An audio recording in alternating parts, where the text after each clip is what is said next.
రేవంత్ రెడ్డి గారు ఒకసారి నువ్వు గమనించాలా, నువ్వు కాంగ్రెస్ కొత్త కావచ్చు, కాంగ్రెస్ సంస్కృతే ఇవాళ రాజ్యాంగాన్ని అంబేద్కర్ గారిని అవమానపరచడమే కాకుండా భారతీయ సంస్కృతిని భారత సంప్రదాయాలను కాలరాచే విధానానికి నెహ్రూ నుంచి ఆద్యం పోసింది నెహ్రూ గారు. ఇవాళ రాహుల్ గాంధీ చివరికి దాన్ని కొనసాగిస్తారు.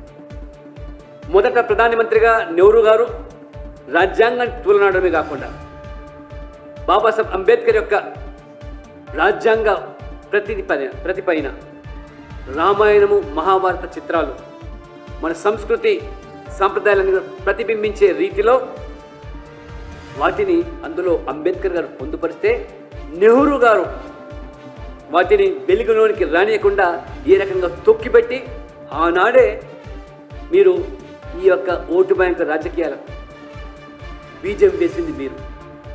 అసలు మతపరమైనటువంటి ఈ దేశ విభజనకు కారణము ఆ రోజు కాంగ్రెస్ పార్టీ నెహ్రూ అయితే మీరు ఇవాళ లౌకికవాదం గురించి మాట్లాడడం అంటే దెయ్యాలు వేదాలు వలించడమే. మీరు అధికార దాహంతో పదవి మీద వ్యామోహంతో ఈ దేశాన్ని రెండు ముక్కలుగా మత ప్రాతిపదికన మరి డిమాండ్లకు ప్రత్యేక దిశ కావాలని వాటికి తల ఒగ్గింది మీరనే విషయాన్ని, కాంగ్రెస్ పార్టీ అనే విషయాన్ని ఇవాళ మర్చిపోతుంది.